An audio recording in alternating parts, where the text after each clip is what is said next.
So which Americans were being targeted?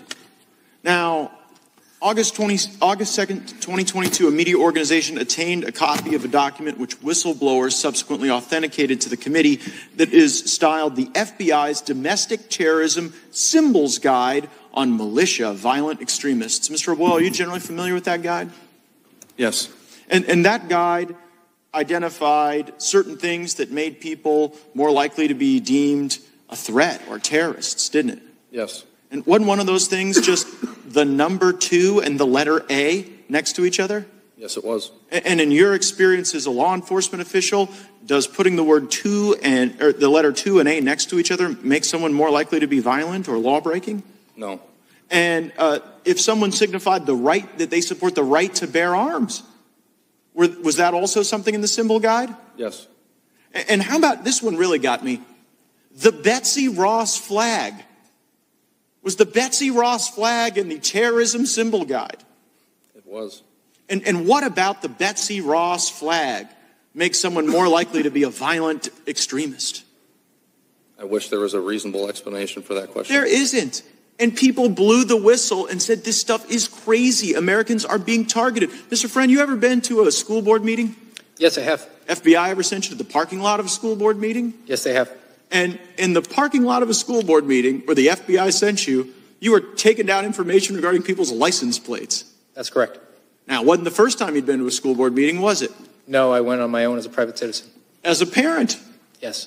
And so there you were. It must have been quite an interesting perspective. There you were taking down the information of people, parents attending school board meetings on behest of the FBI.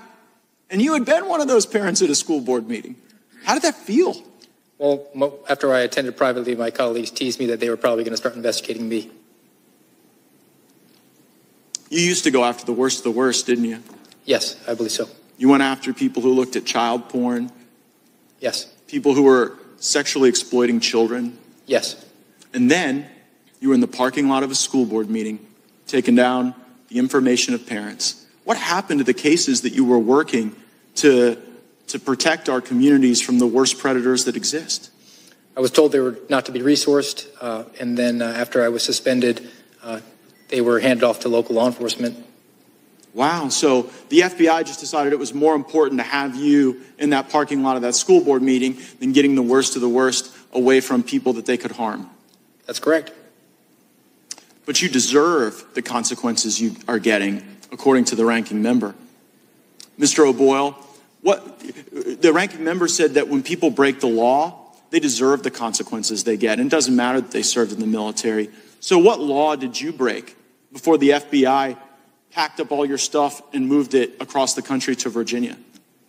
No true law. The only thing I broke was not towing the line for the FBI. Like I said when I opened, my oath is to the Constitution, not to the FBI. And our laws provide you avenues to talk to Congress, to talk to your supervisors about those concerns, right? Correct. And so you didn't deviate from that, did you? No. You didn't go to the media first, did you? No. You used what the law provided, and your family has paid an exquisite price for that, haven't they? They have. How old were your children when they moved you across the country? 6, 5, 3, and 2 weeks. A 2-week-old baby. Could you get your stuff? 6 weeks later. Also, for 6 weeks, almost every possession to your name the FBI had and wouldn't give back to you. How did you, what time of year was it? Was it winter, summer? When I reported, it was in September. So when we were traveling, it was summertime essentially. So we had basically summer clothes, but then we were basically stranded in Wisconsin, which is where we're from. It gets cold there pretty quick. And well, I'll take your word for it. I'm a Florida man. But what was... Really good friends, your former colleagues, came to you and said, I have this thing that is being covered up, and I think the American people need to know about it. What advice would you give them? I would tell them first to pray about it, long and hard. And I would tell them I could take it to Congress for them, or I could put them in touch with Congress, but I would advise them not to do it. So you would legitimately try to protect one of your colleagues from doing what you have done? Absolutely.